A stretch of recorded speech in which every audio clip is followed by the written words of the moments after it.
guess it's a test in the quest for happiness, and the rest of that mess are best just acquiesce, even though I've grown tired of you.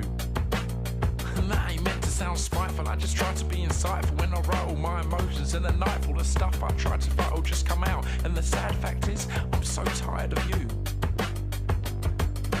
Love, it's a weird thing, ain't it? There's no way to explain it, but I swear as well as pain there should be joy, but we sustain the same level of mundane, and it's numbing me through.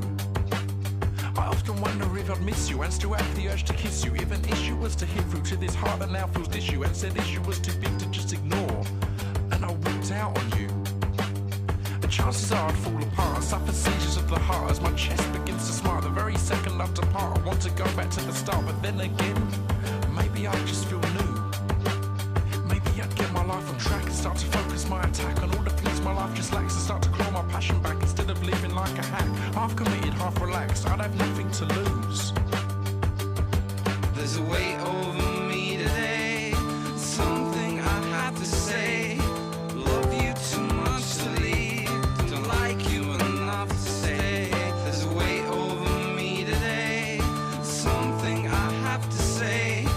Love you too much to leave, don't like you enough to say. Yes, lately I've had too much time to think, and yeah, way too much to drink. When paper meets the ink, overthinking is the chink in my armour. That's just what I do. And I've always been that way, forever questioning each day, and every play that's made that made me when I lay my busy mind will make me pay by finding problems and reasons that might not even be true. See, we got together so young, before our real lives had begun, but flowers don't grow up as one, each finds its own route to the sun, and that's exactly what we've done. We've grown up separately too, but for a few years now it's been a problem, and these realizations I wish that I could stop them, but I've realized that love is all we have in common, and deep down you know that's true. But then surely that I'm still in love with you means there's something we can do to get us through and to pursue a brand new point of view on how this gap grew between me and you. So there's a weight over me, and I'd hate to have to leave, but in fate I don't believe, and the state of you and me isn't great as you can see, so I'll keep thinking this through. In recent years there's been a lot of pop acts singing about being beautiful, or someone or something being beautiful. Now, I know this ain't a new thing, but it just feels as if these people don't really know what beauty is, and by banding it around so often it starts to lose all meaning and worth.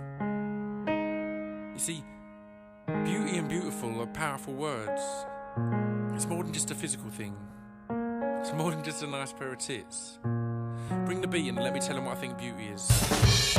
Beauty's in the eye of the beholder. I was lucky enough to be near her, so I told her fine. Nearly enough, I missed the freckles on the shoulder, and that even on the hottest of nights, the skin was colder. Beauty's in the eye of the beholder. I was lucky enough to be near her, so I told her fine. Nearly enough, I missed the freckles on the shoulder, and that even on the hottest of nights, the skin was colder. Now, for me to get my definition of beauty across to you, I must request your attention for the immediate future. Won't take so long as to put you in a catatonic stupor. So I present my case study example. Tommy Cooper. If you haven't heard of Tommy, I'll do my best to explain. Tommy Cooper was in the entertainment game. Every granddad in Britain could do a Tommy Cooper impression with a selection of gags and movements and facial expressions. His uniform was a suit and a red fez hat. He would combine jokes and magic tricks just like that. He'd drift between the two with the most handy transition. He was 2-part comedian, 1-part magician. Mistakes and mess up through a big part of his show, which were real and which were planned only he would know.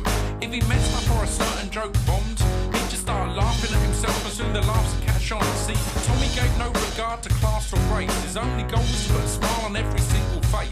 All his life Tommy lived just to make people laugh. Whether on stage or at home, he'd just be acting daft. Beauty's in the eye of the beholder. I was lucky enough to be near her, so I told her fine. Nearly enough, I missed the freckles on the shoulder, and that even on the hottest of nights, the skin was colder. In the eye of the beholder, I was lucky enough to be near her, so I told her fine. Nearly enough, I missed the freckles on the shoulder, and that even on the hottest of nights, the skin was cold. Whether appropriate or not became somehow unconnected, because making people laugh was his only objective. But there's one thing in life no man can avoid. This thing will leave the hearts of loved ones empty and void. Death will always cause hurt and pain. It can take weeks before a smile's on your face again. Sure, when reminiscing there can be great happiness, but the immediate time there's searing pain and nothing less. On April 15th, 1984, the London Palladium was the scene of Tommy's show once more was a full house. He had the crowd eating out of his hand. Everything as usual seemed completely unplanned. In what seemed like a finale, Tommy dropped to the floor, causing the room to erupt in laughter and applause. Curtains closed, lights went up, there was no encore. Everybody left their seats and headed for the door. Unbeknownst to them, they had witnessed Tommy Cooper's death. He had given his all until he had nothing left. Now please note, at the moment this entertainer died, even with a room full of people, not one tear was cried. Much less they rose to their feet and they laughed and clapped. Now tell me one fucking thing that's more beautiful than that. Sure, I can't think of one.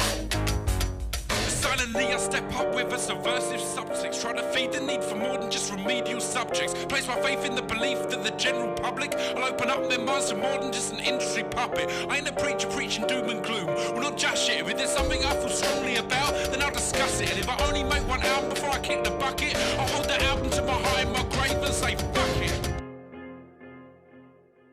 Waiting for the beat to kick in, but it never does. Waiting for my feet to grow wings that lift me above all of these tiresome things that we know and love. Waiting for the beat to kick in, but it never does. Waiting for the beat to kick in, but it never does. Waiting for my feet to grow wings that lift me above all of these tiresome things that we know and love. Waiting for the beat to kick in, but it never does.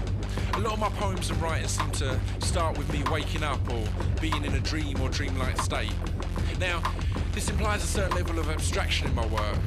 You might say I'm keeping it surreal, but I'd rather you didn't. The fact is, I sleep a lot. It's as simple as that. And I like sleeping, man. It's a nice place to be. Wait. I was walking along through unfamiliar streets and it felt strange because there didn't seem to be anyone else around. I don't know where I was, but it had the feel of New York, but not New York in real life, the New York you see in old films. I can't really explain why, it just had that vibe. Every step I took felt somehow more dramatic. So I kept walking, and down an alley behind a bar, sitting on some metal steps, I saw a man. From the look and smell of him, it was clear he enjoyed a drink, but he wasn't in such a state I felt him to be any kind of irrational threat, so I approached him with due care. "Ah, Mr. Pip," he said out loud, "we've been awaiting you. My name is Edward P. Dowd." Now just what he meant by we, I didn't really get, but all the same I took a seat next to him on the step. He said, "You'll meet a few people before this day is through who will administer advice and guidelines to you. Now what each of us says, I'll tell you now is true. Whether or not you take that advice is for you to choose." At that point he acted like someone had whispered in his ear, which, since no one else was there, was pretty damn weird. Awkwardly I looked away and kinda played with my beard. He cleared his throat for a second and then said, "Listen here, in this life you can be oh so smart or oh so pleasant. For years I was smart, I recommend pleasant. Being smart can make you rich and bring respect and reverence, but the rewards of being pleasant are far more incandescent." With this information I was encouraged to walk on. I continued alone through these empty streets, thinking over what Elle would have said, but at the same time thinking about how fucking strange the day had been so far. I was in my own little world when a hand was placed on my chest, and a guy said, "Look out, there's some broken glass on the floor there." I looked up. He said, "Hi, pleased to meet you. My name is Lloyd Dobler. I'll get straight to the point, won't take too much time from you. I'm probably the youngest person you'll get advice from today. And you may think a guy my age wouldn't have anything to say, but it's said that observation, that old age brings wisdom, and I observe every single life lesson I'm given. I won't attempt to tell you about how to love or be loved, because you get a different genie each time that lantern is rubbed, but I will offer you advice on dealing with life. Its ups and its downs, its troubles and its strife. Now I'm sure you've had times you felt down and angry. You wanted to lash out, punch a wall and be manly. But the question I pose now will offer you a plan B, and maybe some peace and quiet for your friends and family. How hard is it to decide to be in a good mood, and then just be in a good mood? That's all I have to say, because it's a straight up fact. You control your emotions, it's as simple as that. He walked off then, leaving me to contemplate this brief encounter. I'd barely had time to realise I was being taught something before he was gone. Scroobious Pip, what's your opinion of UK hip-hop? Well, I don't think there's that much going on. There's some great stuff, don't get me wrong, there's some amazing artists, but a lot of people are just doing the same thing over and over again. It just gets a bit monotonous. It messed the beat up and shows what you think, Dan le Sac. Scroobious Pip, what's your opinion of UK hip-hop? Well, I don't think there's that much going on. There's some great stuff, don't get me wrong, there's some amazing artists, but a lot of people are just doing the same thing over and over again. It just gets a bit monotonous. It messed the beat up and shows what you think, Dan le Sac.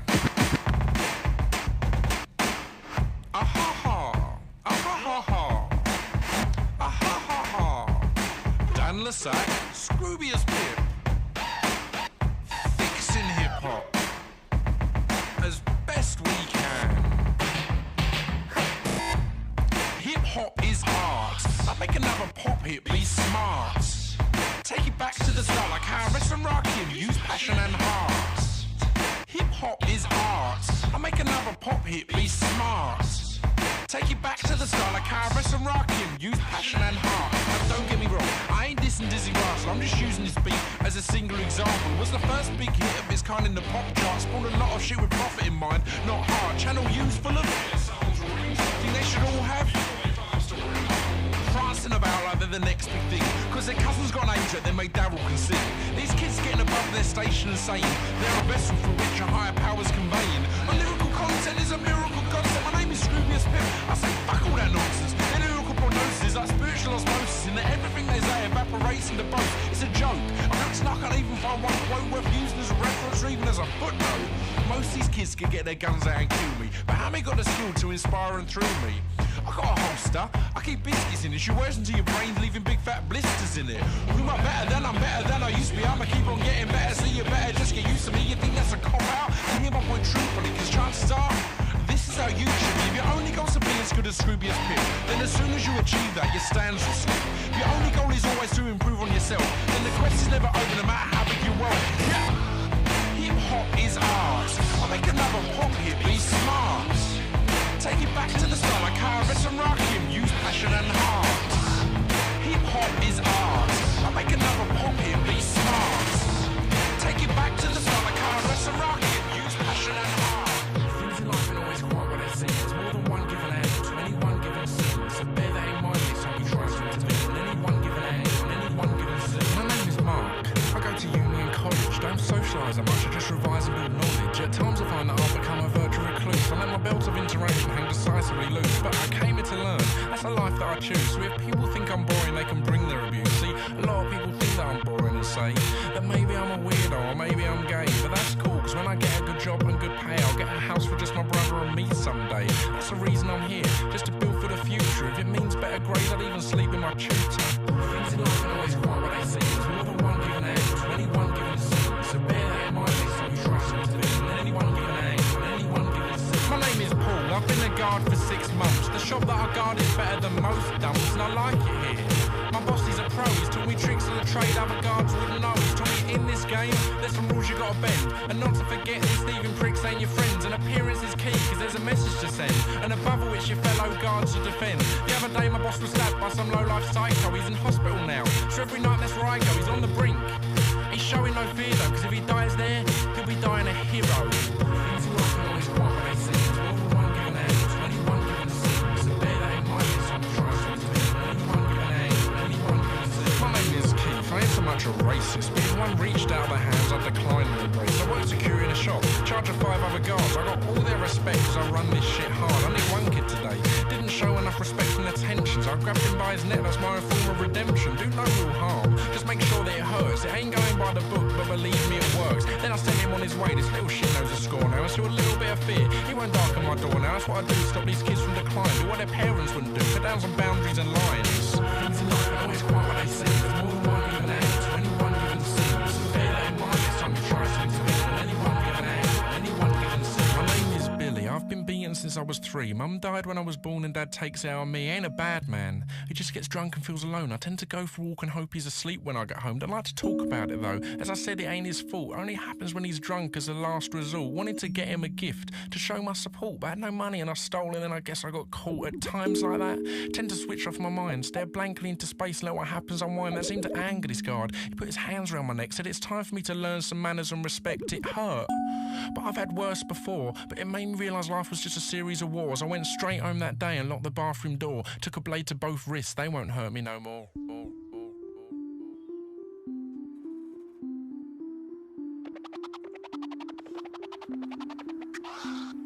It's tragic. You tried to cut yourself in half, but this ain't magic. In fact, it's something far more dark and more dramatic. Self-harm, that's what they call it, because it just affects you. It's your life, your body, so you can choose what you do. And if one day you can't rein it in, and of your last breath you are the only witness, then so be it, 'cause it's your last breath, and it's nobody else's business. But how about your little sister? I mean, you think your life's been bad. And by no means am I belittling that, 'cause I know the troubles you've had.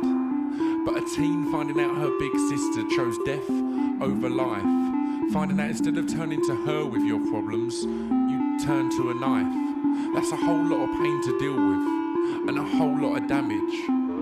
And the only role model she has now is little more than words engraved in granite. But as you said before, this just affects you. It's your life, your body, so you can choose what you do. And if one day you can't rein it in, and of your last breath you are the only witness, then so be it, 'cause it's your last breath, and it's nobody else's business. But then, how about your parents? God knows they've done all they can to support. Yeah, you didn't grow up in a mansion, but they gave you the best life they could afford. And the second that last bit of life trickles out and your lungs cease to breathe, they've failed the most important task that they will ever receive. They've failed to give their child a life that's worth living. And that's a failure that as long as they live of themselves is unforgiving. But as you said before, this just affects you. It's your life, your body, so you can choose what you do.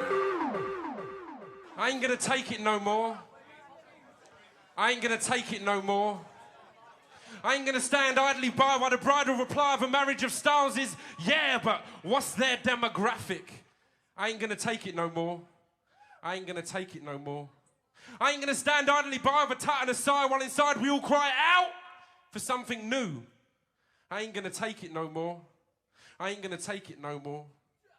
Soulless music, artless lyrics, goalless movements, heartless gimmicks, controlled and clueless, careers last in a minute. If this is the big life, well, I ain't looking to live it. We ain't pushing the boundaries, we're blowing them up. We ain't trying to expand the scene, we want the scene to erupt. So make some room on the floor and somebody bolt the doors, 'cause tonight, we ain't seeking applause. Tonight, well, gee. Just want to have some good new-fashioned fun, y'all.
Intelligent hip-hop development progression. It's our intent, ladies and gentlemen. Underground intelligent hip-hop development.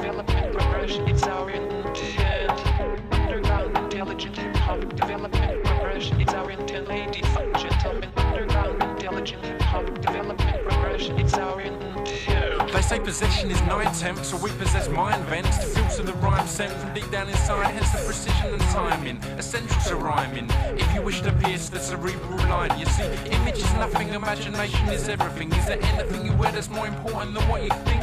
I think not, as I bum pace up, cruise to Herbie Hancock and fucking rock out with snot. You wanna look for me, I'll be in cherry shops. I ain't buying my shirts and buying my damn pants and socks. Bitch, what? This shit's inside of me. I ain't riding the beat, it's the beat that is riding me. Underground intelligent hip-hop development progression. It's our intent, ladies and gentlemen. Underground intelligent hip-hop development progression. It's our intent.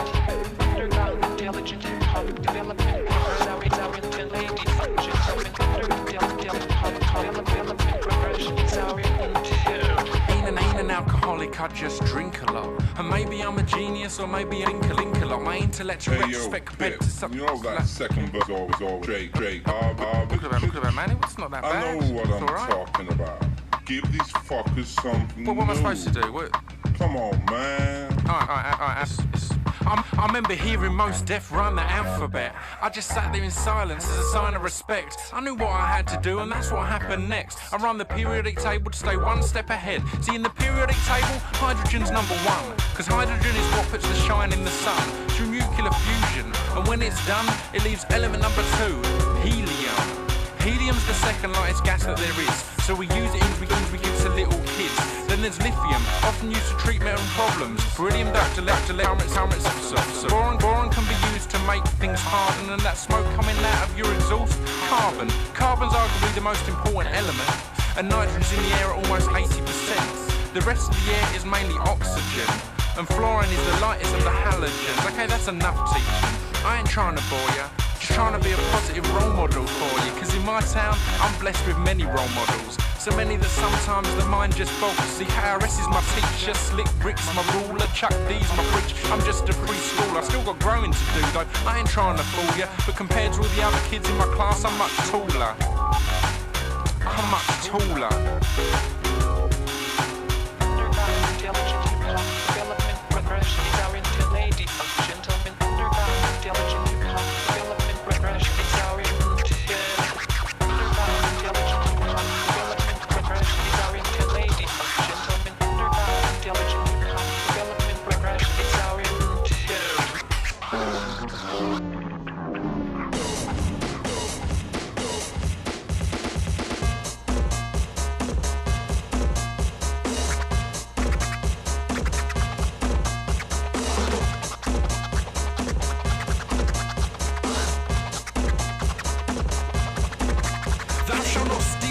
A direct victim. Thou shalt not worship pop idols or follow lost prophets. Thou shalt not take the names of Johnny Cash, Joe Strummer, Johnny Harmon, Desmond Decker, Jim Morrison, Jimi Hendrix or Syd Barrett in vain. Thou shalt not think any man over the age of 30 that plays with a child that is not their own is a paedophile. Some people are just nice. Thou shalt not read NME. Thou shalt not stop liking a band just because they become popular. Thou shalt not question Stephen Fry.